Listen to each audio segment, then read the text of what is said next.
E aí, gente, tudo bem? Como é que estão, meninos, meninas? Espero que todos estejam bem. Na aula de hoje, nós vamos retomar um tema que nós começamos a trabalhar no início das nossas aulas, lá no mês de fevereiro, não, no iniciozinho de março ainda, certo? E aí, a gente está retomando essa questão da corresponsabilidade inevitável, porque nós vamos falar muito de cooperação na aula seguinte, né?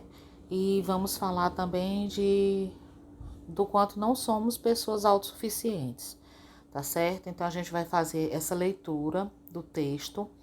Esse texto não tem no livro de vocês, tá certo? Então vocês vão poder acompanhar comigo aqui esse texto nessa videoaula agora. E eu vou disponibilizar também como texto, imagem, né, aqui na plataforma, como imagem, porque aí se vocês tiverem dificuldade de abrir a videoaula, vocês pelo menos têm acesso ao texto. E para quem faz as tarefas em casa, ela vai também como xerografada, né? Esse textozinho aqui que nós vamos fazer a leitura agora. Então, esta lição será a corresponsabilidade inevitável, como falei, né? Então, esta lição ela será desenvolvida tendo por base a história, a corresponsabilidade inevitável, que nós já falamos sobre ela, né? Em que abordaremos várias reflexões sobre como nossas atitudes afetam as pessoas à nossa volta e como o comportamento do outro também nos afeta. Vamos trabalhar com a responsabilidade inevitável e a importância de aprender a conviver e a pensar como espécie. Então, educar não é se fechar em uma classe social, grupo étnico, religioso, cultural, mas como Theodor Adorno diz, é ter uma consciência de mundo. Então, como ele mesmo diz, a gente tem que ter a consciência do todo. A gente tem que entender que nós não somos iguais, nós temos diferenças. E principalmente diferenças culturais, sociais, econômicas, financeiras, diferenças em vários aspectos, em vários sentidos. A gente observa bem que um grupo ele pode se tornar bastante semelhante dentro de uma mesma região, de um mesmo país, quem sabe se o país não for muito grande, porque tipo assim, o nosso país mesmo aqui, o Brasil, ele é um país muito grande, ele é considerado um país continental.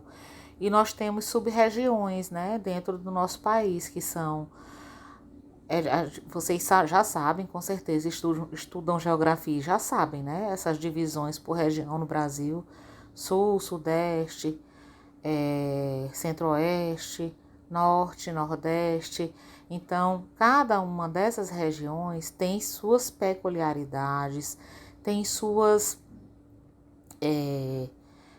coisas em comuns, tanto na cultura quanto até na fala, né? No sotaque.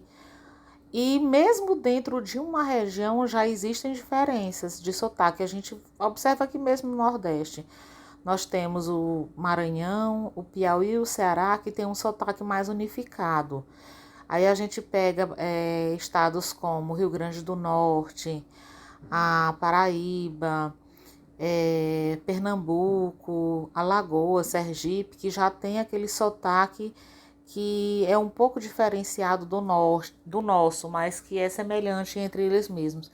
Aqui mesmo dentro do nosso estado, os que moram mais ao norte têm um sotaque diferente dos que moram mais ao sul do estado, né, no extremo sul. Principalmente nas regiões que fazem fronteira com estados como Pernambuco, como o Rio Grande do Norte, enfim, essas outras, a Bahia, né? Então, o que eu quero dizer para vocês é que essas diferenças elas existem, não só no aspecto cultural, mas no aspecto religioso, no aspecto étnico. e que existem muitas diferenças e a gente precisa ter consciência disso. E se a gente não tem ainda essa consciência, a gente precisa aprender a construir essa consciência, não é? Então, por quê? Porque senão às vezes a gente passa por dificuldades. Eu não sei se vocês ouviram falar, agora mesmo, esses dias mesmo um médico brasileiro, ele estava fazendo uma viagem internacional para o país Egito, e lá ele fez ele teve uma fala de constrangimento a uma vendedora, onde ele diminuía de certa forma a mulher, né, que infelizmente um mau costume no nosso país, que algumas pessoas insistem em dizer que é brincadeira de mau gosto. Eu não acho que seja uma brincadeira de mau gosto, eu acho que seja um ato realmente muito falho, você diminuir e menosprezar as pessoas. Aqui se tornou comum porque até crime mas não tem a punição que deveria ter. Em outros lugares tem, né? E ele foi até detido por conta dessa fala, que, como eu já repeti, para algumas pessoas soa como uma brincadeira, mas na verdade não é uma falta de respeito muito grande. Então, nós devemos educar para que cada um possa construir a consciência de si, do outro e do mundo.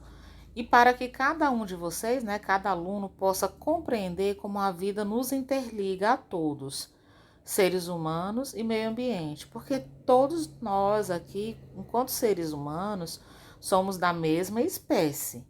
Mas nós vivemos em um meio ambiente, e que o homem simplesmente tem depredado, tem estragado, tem desfacelado o meio ambiente. Ele não tem pensado nas gerações futuras que vão vir morar, habitar esse planeta. E aí as pessoas pensam muito no hoje, elas são muito imediatistas, não estão imaginando o mal que estão fazendo à natureza, ao meio ambiente para o futuro, para as futuras gerações. O ciclo do oxigênio e do gás carbônico, o ciclo da água, o ciclo da vida nos aponta sabiamente essa interdependência na natureza. São conexões admiráveis que evidenciam como todos estamos entrelaçados e como somos interdependentes, como somos corresponsáveis por todos e tudo. Então, o texto ele já indica para isso, que nós somos responsáveis coletivamente por tudo que acontece no nosso país, à nossa volta, na nossa cidade, na nossa comunidade, no nosso bairro, na nossa casa. Então, a gente não pode viver isolado, como se fosse uma ilha. A gente tem responsabilidade, e essa corresponsabilidade é uma responsabilidade coletiva. Eu tenho uma obrigação ou obrigações com os demais e com o meio que eu estou inserido. Eu tenho que vestir essa camisa de cooperar, né? De estar presente e de realizar algo. Eu não posso deixar, só os outros é que vão fazer, eu vou ficar aqui na minha, quieta e tudo, eu não falo com ninguém, não faço mal a ninguém.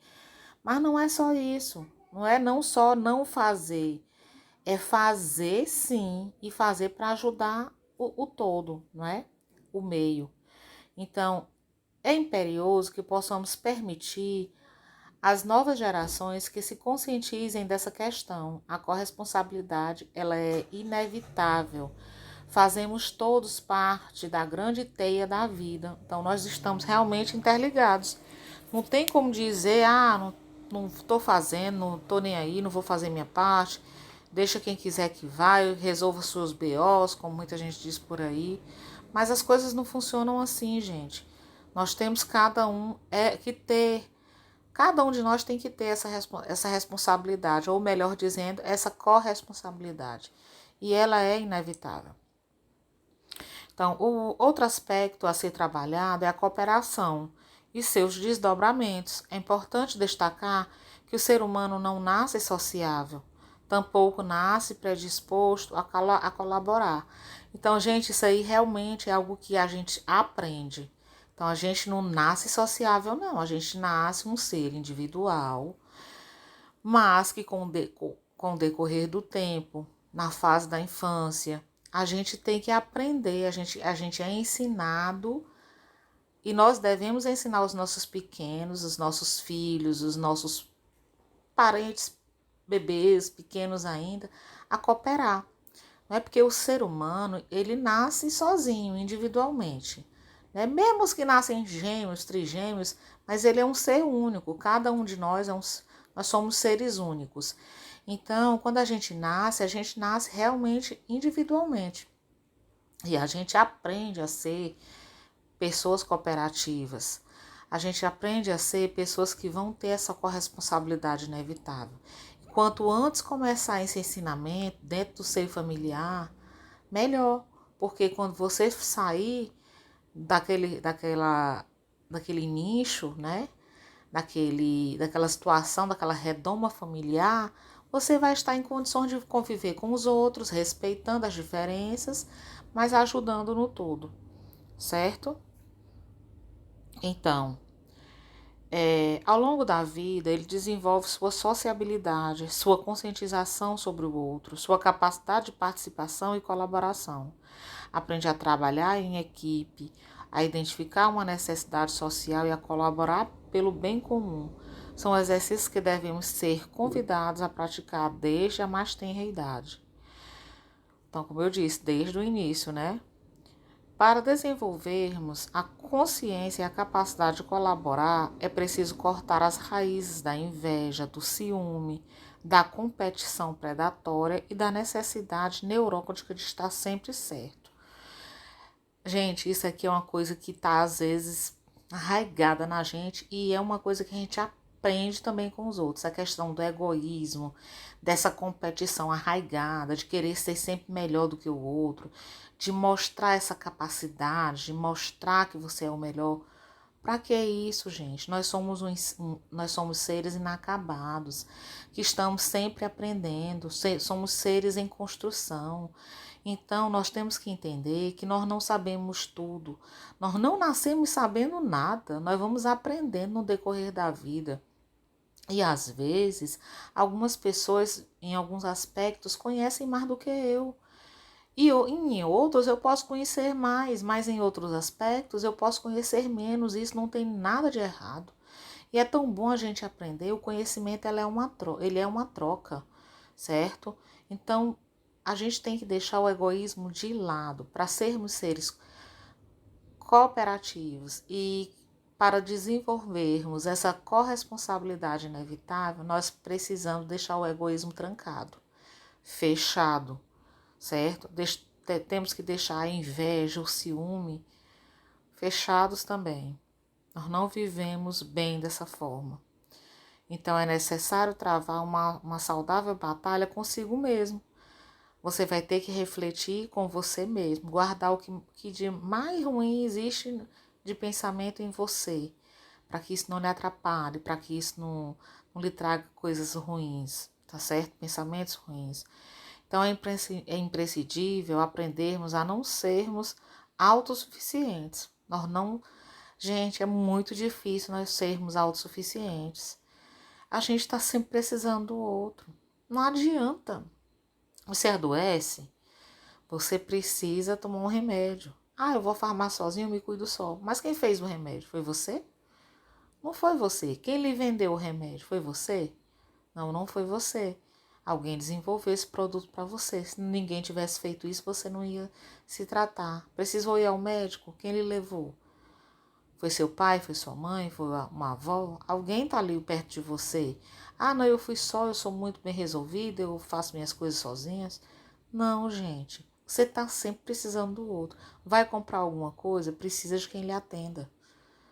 Até hoje em dia já existem esses lugares que você chega, você mesmo escolhe, você mesmo paga. Tem.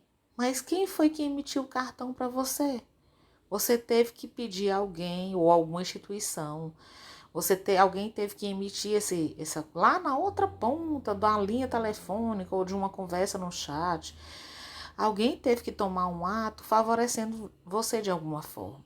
Mesmo que você não veja essa pessoa. Ah, eu peço comida pelo iFood, eu nem vejo a pessoa, mas alguém lhe atendeu. Ah, a pessoa chega e deixa na minha porta em delivery. O entregador veio trazer para você. Você pagou pelo serviço? Pagou, mas você precisa de alguém para fazer. Alguém recolhe seu lixo, certo? Alguém lava sua roupa. Ah, mas quem lava é a minha lavadora de roupa. Mas você comprou em algum lugar, alguém lhe atendeu. Então não adianta, porque nós não somos autossuficientes. E quem produziu a máquina de lavar? Então nós estamos envolvidos nessa teia. Não tem para onde correr, a gente precisa dos outros. Nós não somos autossuficientes. E ao ouvirmos as ideias dos outros, a refletirmos sobre ela, estimulando, inclusive as pessoas a participarem dos nossos projetos.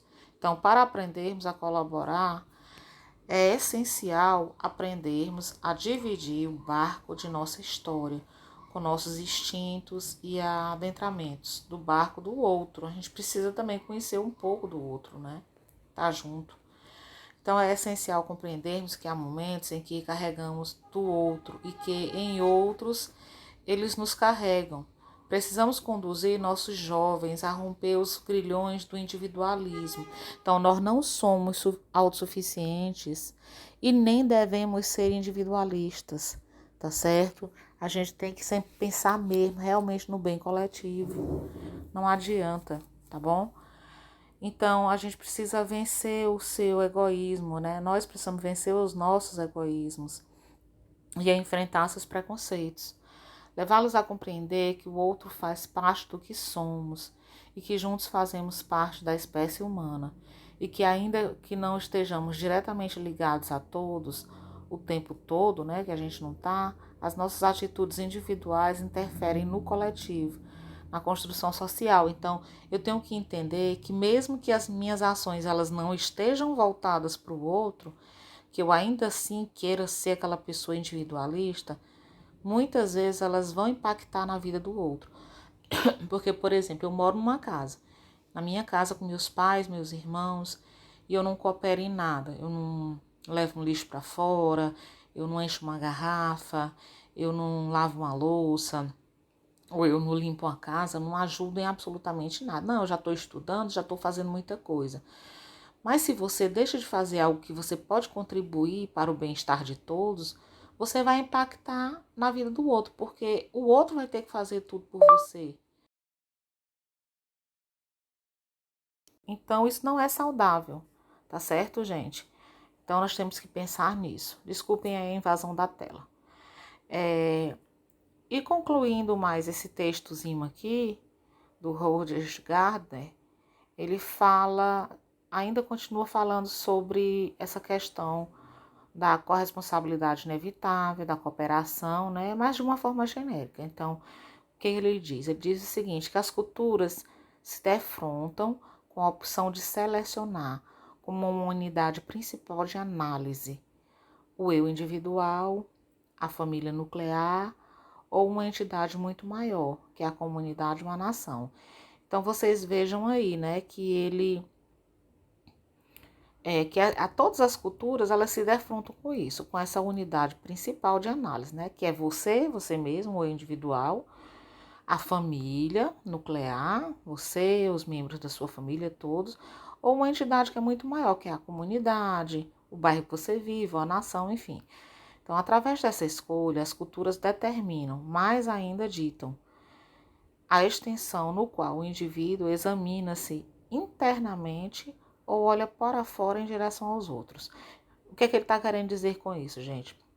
É que determinados países, eles fazem escolhas. Eles vão olhar o ser mais individualmente ou vão olhar a comunidade, a família, né, mais importante, ou o seio nuclear da família, ou mesmo a comunidade, o bairro em si. Cada um tem um tipo peculiar, né? Um motivo pelo qual nós do Ocidente tendemos a focalizar, até mesmo a preservar no eu individual, é porque esse aspecto da existência, por motivos históricos, atingiu proeminência crescente dentro da pessoa própria da sociedade. Ele está querendo dizer que nós, sociedade ocidental, principalmente nós aqui na América, né? E ainda nos países ocidentais da Europa, nós temos esse costume de sermos mais individuais. Já os países mais ocidentais, através da sua cultura e da sua história, eles já têm uma tradição de olhar mais para o coletivo. Vocês estão entendendo? Então, como ele disse, retomando aí, ó, se estivéssemos vivendo em uma sociedade na qual o foco incidiu principalmente sobre outros indivíduos, sobre relações interpessoais, sobre o grupo, ou até mesmo sobre o sobrenatural, com certeza não estaríamos aprisionados no dilema do eu como algo especial, pois, conforme já vimos, qualquer consideração da especialidade do eu não pode ser encetada em separado de uma análise dos valores e esquemas interpretativos de uma sociedade particular. Então, ele está concluindo aqui o quê? Que a gente, quando se especializa no eu, a gente não tem condições de analisar os valores e os esquemas interpretativos de uma sociedade geral. E aí isso é ruim, né? No geral, isso é ruim. Então, quando a sociedade ela está mais voltada culturalmente, historicamente, economicamente, para ver a sociedade como um todo, ela faz mais bem para essa sociedade, para essa comunidade, do que aquelas que trabalham o individualismo. É por isso que a gente sofre muito aqui no nosso país, principalmente países como o nosso, que são subdesenvolvidos, que não têm um desenvolvimento econômico e querem, através desse modelo do capitalismo selvagem, dizer assim, cada um tem que empreender, cada um tem que ter seu próprio negócio, mas o país não dá condições para que isso aconteça. E aí você vive numa luta danada pela sobrevivência, sem condições de manter o seu próprio negócio, sem financeiro. A maioria das pessoas são extremamente exploradas, ganhando muito pouco, um salário muito pouco, não tem condições sociais dignas de educação, de saúde, de segurança. Então, nosso país vive, infelizmente, jogado às moscas.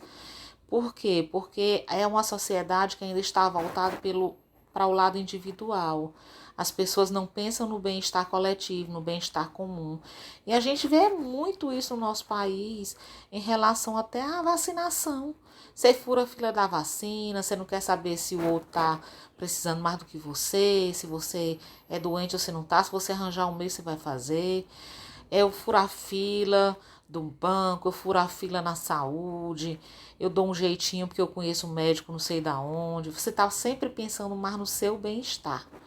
E isso é realmente uma característica muito inerente à da nossa sociedade nos países ocidentais e principalmente países pobres como o nosso.